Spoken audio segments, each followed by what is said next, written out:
కూర్చున్నా నిజమే క్షణమెదురయ్యేసరికి ఇంతగా మారాలా?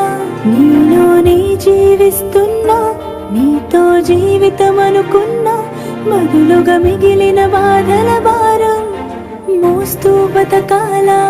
ఇరుగురు కన్నా ఈ కలలు చెరి ఒకరైనా ఈ కథలు నేరం చేసిందెవరు అంటూ అడిగే ప్రశ్నే మిగలాలా?